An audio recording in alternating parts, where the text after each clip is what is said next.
بسم اللہ والصلاۃ والسلام علی رسول اللہ خاتم النبیین ورحمۃ اللہ عالمین۔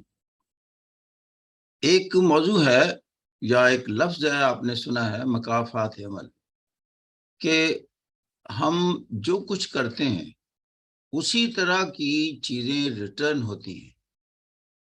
آپ کسی کے ساتھ اچھائی کریں تو آپ کو اچھائی ملے گی، برائی کریں تو برائی لوٹ کر آئے گی، عود کر آئے گی۔ لیکن کچھ لوگ کہتے ہیں کہ ضروری نہیں ہے کہ آپ اچھائی کریں تو آپ کو اچھائی ملے، برائی بھی ملتی ہے۔ یہ حقائق ہے۔ دنیا میں کریمنلز ہوتے ہیں، آپ نے ان کا کچھ بھی نہیں بگاڑا ہوتا، وہ آپ کو پریشان کرتے ہیں، نقصان دیتے ہیں، دکھ میں مبتلا کرتے ہیں۔ مکافات عمل کے حوالے سے کئی اور الفاظ ہیں، جیسا کرو گے ویسا بھرو گے، جیسا بو گے ویسا کاٹو گے۔ دیکھیں، اللہ کا ایک کائناتی نظام ہے، یہ ہمیں سمجھنا چاہیے۔ یہ کائناتی نظام کیا ہے؟ یہ ایسے ہے کہ جیسے اگر ہم گیند کو زمین پر ماریں تو وہ ابھر کر آتی ہے، اوپر کو آتی ہے، لازمی آتی ہے۔ دیوار پر مارے تو دیوار سے ابھر کر پھر ہمارے پاس آئے گی۔ یہ ہے مکافات عمل۔ اب اگر کسی کو سمجھ نہیں آتا اور آپ کسی کی پوری زندگی کو سکین کر کے دیکھیں، کسی شخص نے کسی کے ساتھ ظلم کیا ہے، اس کا حق غصب کیا ہے، ڈاکہ ڈالا ہے، وقتی طور پر تو وہ اس کا مالک ہو جائے گا۔ کسی کی چیز چھینی ہے، اس کے پاس آ گئی، جس کی چھینی گئی وہ وقتی طور پر محروم ہو گیا، اور جس نے چھین لی وہ وقتی طور پر اچھی پوزیشن میں چلا گیا۔ ممکنہ اثاثے بھی بن جائیں گے اس کے۔ لوگوں کا استحصال کر لو، آپ اقتدار میں آتے ہیں، حکمرانی کرتے ہیں، پاور کو ابیوز کرتے ہیں، مس یوز کرتے ہیں، اثاثے بنا لیتے ہیں، آپ امیر ہو جائیں گے۔ لیکن آپ نے عوام کے ٹیکسوں کو کھا لیا۔ یہ مکافات عمل کا کانسیپٹ کیا ہے؟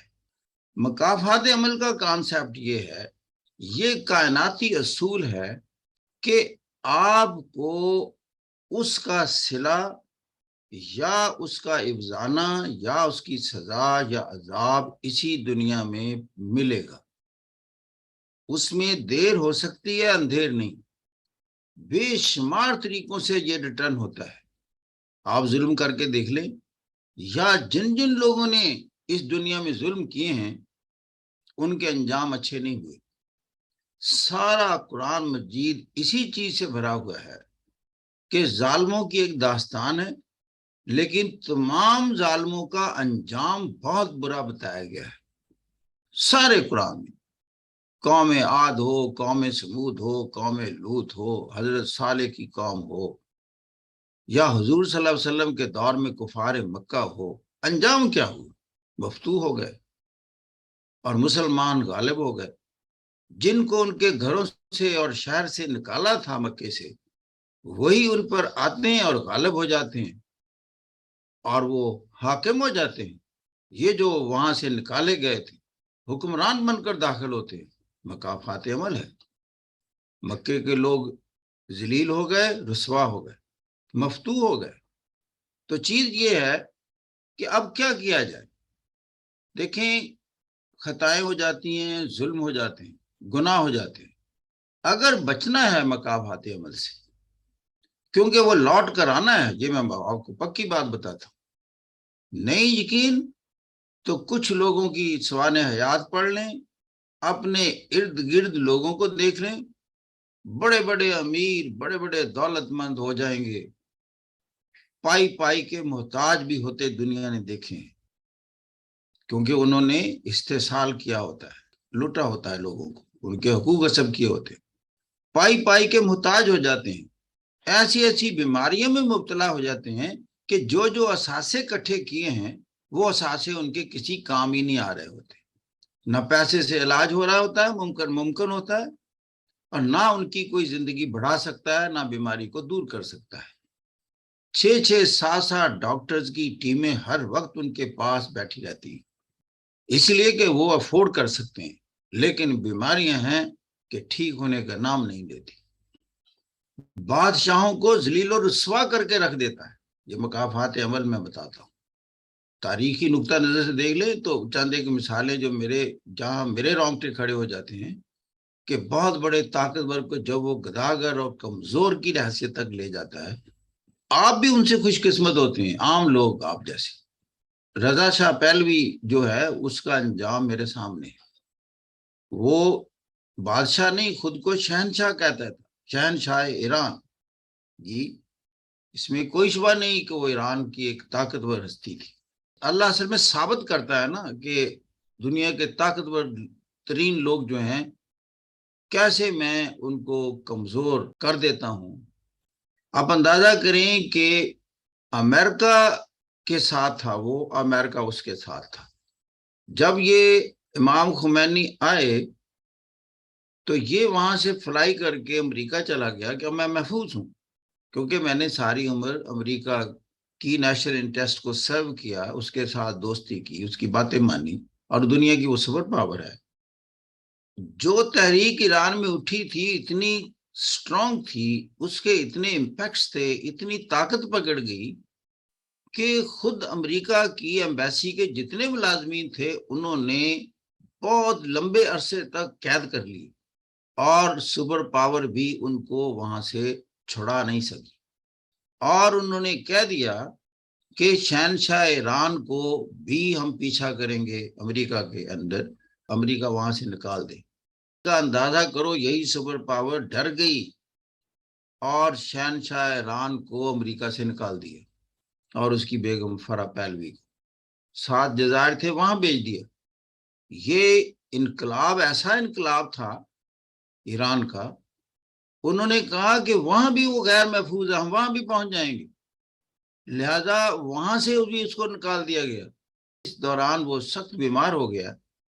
تو پھر انور سادات مصر کے صدر تھے، ان کو ترس آ گیا، انسانی نقطہ نظر سے ترس آ گیا، کیونکہ اب وہ بے وزن ہو گیا، کوئی اس کی حیثیت نہیں رہی، بیمار ہو گیا شدید. تو پھر انور سادات نے کہا کہ آؤ مصر آ جاؤ، یہاں اپنی زندگی کے باقی ایام گزارو، اور اس نے وہاں گزارے اور وہیں فوت ہوا. کہا جاتا ہے کہ ڈاکٹرز کی ٹیم مقرر ہو گئی، وہ اس کے جگر کا علاج کرتے تھے تو تلی خراب ہو جاتی تھی، تلی کا کرتے تو لبلبا خراب ہو جاتا تھا، لب کرتے اور کوئی عضو خراب ہو جاتا تھا. بیماریوں نے آ گھیرا اور پھر قسم پرسی کے حالت میں دنیا سے رخصت ہوا. میں یہ بتانا چاہتا ہوں، مجھے نہیں پتا کہ اس نے کیا ظلم کیے تھے، لیکن جب آپ نیشنل ٹیسٹ جو ہیں اس کے بھی آپ ٹرسٹی ہوتے ہیں. جو آپ کو اختیارات دیے ہیں وہ اختیارات اللہ کی حاکمیت میں رہتے ہوئے، اس کے تابع رہتے ہوئے آپ نے سر انجام دینے ہوتے ہیں. جو بھی دنیا کا شخص جو اس کو اختیارات ملے ہیں یا صلاحیتیں ملی ہیں، خواہ وہ فرد ہو، معاشرہ ہو یا پوری قوم ہو، اگر اس کی یوٹیلائزیشن انصاف کے خلاف ہوگی، عدل کے خلاف ہوگی، ظلم پر مبنی ہوگی، استحصال پر مبنی ہوگی، ذلیل و رسوا ہو کے رہ جائے گی. یہ میں بتاتا ہوں.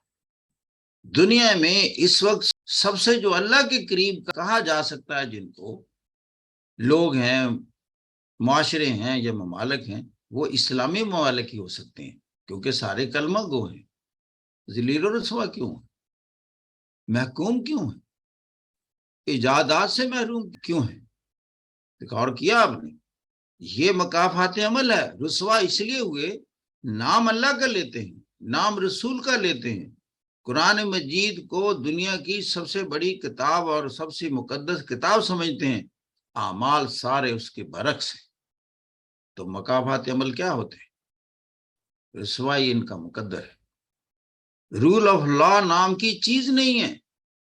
ڈیموکریسی کے جو صحیح مفہوم میں ڈیموکریسی جمہوریت ہوتی ہے، آزادی رائے کا حق اور عدالتوں میں انصاف، جی، اور استحصال کا خاتمہ، اور اخلاقیات میں نہایت ہی اعلیٰ درجے پر فائز ہونا، جھوٹ اور ملاوٹ جیسی چیزوں سے دور تک کا واسطہ نہ ہو. یہی ہے خصائص ہوتے. اس لیے کہ جو اس ساری اسلامک امہ کے نبی ہیں، جو ان کے رہنما ہیں، جو اسوہ حسنہ ہیں، حضور صلی اللہ علیہ وسلم، ان کا لقب صدق اور امانت سے منسوب ہے، صادق اور امین۔ مجھے بتائیں، اپنے ارد گرد نظر دوڑائیں، اپنی ذات سے لے کر ہم حکمرانوں تک اگر دیکھ لیں تو صدق اور امانت میں ہم کہاں ہیں اور مغرب کہاں ہے؟ تو پھر مکافات عمل کیا ہوگا؟ وہی ہوگا جو اس وقت ہے۔ بات تو جو ذرا پولیٹیکل ارینا میں چلی گئی، لیکن میں بتانا چاہتا تھا ہمیں اپنی فکر کرنی چاہیے ایز این انڈیویجول، ایک فرد کی حیثیت سے۔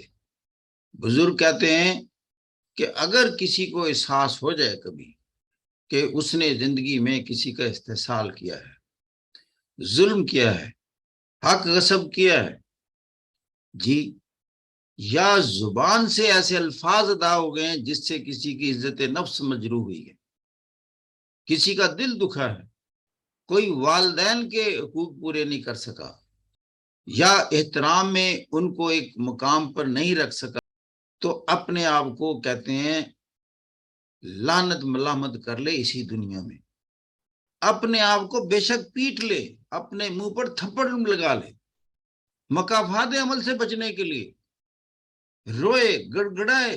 اگر کوئی حیات ہے ابھی تو اس سے معافی مانگ لے، نہیں ہے تو اپنے طور پر بیٹھا بیٹھا اپنے آپ کو ملعون قرار دے اللہ کے سامنے، زد و کوب کر لے خود کو، بچ جائے گا، اللہ کے اس عذاب سے بچ جائے گا، ورنہ اس نے، یہ میں بتاؤں، عذاب اس دنیا میں دینا ہی دینا ہے۔ اور فرعون سے تو بڑا کوئی نہیں ہو سکتا، فرعون سے بڑا کس نے ہونا ہے؟ اس کے ذرا پیرامڈ تو دیکھو نا جا کر، وہ ابھی تک نہیں سمجھ آ رہی کہ ایسے پیرامڈ بنے کیسے ہیں، یہ ابول ہال بنا کیسے ہے، اس وقت آرکیٹیکچر اس سطح پر پہنچ کیسے گئی ہے، غرق کر کے رکھ دیا کہ نہیں؟ مکافات عمل تھا کہ تم نے بنی اسرائیل کو پریشان کیا، ظلم کیے، اور ہم آپ کو تباہ و برباد کر دیں گے تمہاری تمام فوج کے ساتھ، اور نشانی بنا کے رکھ دیں گے تا قیامت۔ یہ خدا کے انداز ہیں، مکافات عمل سے بچنا چاہیے۔ یہ جتنے جتنے لوگ پریشانیوں میں مبتلا ہیں، میں بتاؤں کہیں نہ کہیں کچھ نہ کچھ ہم سے غلطی سرزد ہوئی ہے۔ معافیاں مانگنا اللہ سے، درگزر کی، اور صدقہ خیرات، یہ ہیں کفار ادا کرنے کے انداز۔ اگر کوئی حیات ہے تو اس سے جا کر معافی مانگ لینا، انا کو ایک طرف رکھنا، یہ انا پرستی انسان کا بیڑا غرق کر کے رکھ دیتی ہے۔ باتیں سیدھی سادھی بتا دی ہیں میں نے، نہیں جی چاہتا تو نہ کریں، اور پھر مکافات عمل کا انتظار کریں۔ اللہ کے انداز اور بھی ہیں، وہ رحیم کریم ہے، قہار اور جبار بھی ہے، وہ جبر بھی کر سکتا ہے، قہر بھی نازل کر سکتا ہے۔ اگر آپ کسی اقتدار میں ہوں، آپ کے پاس اختیارات ہوں، تو عدل سے کام لینا ہے، اور اگر عدل موجود نہیں ہے اور اس کے پاس اختیارات ہیں تو پھر وہ اپنے مکافات عمل کا انتظار کرے، اس لیے کہ زندگی ایک انتہائی مختصر عرصے کے لیے دی گئی ہے، متعین ہے زندگی ہر ایک کی، بادشاہ ہو یا کوئی معمولی شخص ہو، زندگی تو محدود ہے۔ انسان کی کمزور ہونے کی جو سب سے بڑی دلیل یہی ہے کہ اس نے بالآخر مر جانا ہے۔ یہ کیسے میں سمجھ لوں بہت طاقتور چیز ہے، جس کا انجام ہی موت ہے، جس کا انجام بڑھاپا ہے، جس کے انجام میں اس کے سارے قوا کام کرنے بند کر دیتے ہیں اور بالآخر ایک دن مردہ ہو جاتے ہیں۔ اس نے کیا تکبر کرنا ہے تو کیا انا کو پالنا ہے، اور پھر اگر وہ نہیں کیا تو پھر مکافات عمل کے تحت بہت جلدی ذلیل و رسوا ہو جائے گا۔ یہ میں بتاؤں، کسی کو ذلیل کر کے دیکھ لیں، وہ چوراہے میں کھڑا کر کے آپ کو اس سے کئی گنا زیادہ ذلیل کر کے رکھ دے گا، یہ خالق کائنات، یہ میں آپ کو بتاؤں، رلا دیتا ہے ذلیل کر دیتا ہے. دولتیں کام نہیں آتی, بڑی بڑی بلڈنگز کام نہیں آتی, عہدے کام نہیں آتے, چوراہے میں کھڑے ہو کر ذلیل کر دیتا ہے. اس رب کائنات کی وہ غلامی میں لے جاؤ, اور پھر وہ اسی دنیا کو جنت نہ بنا دے تو مجھے کہنا.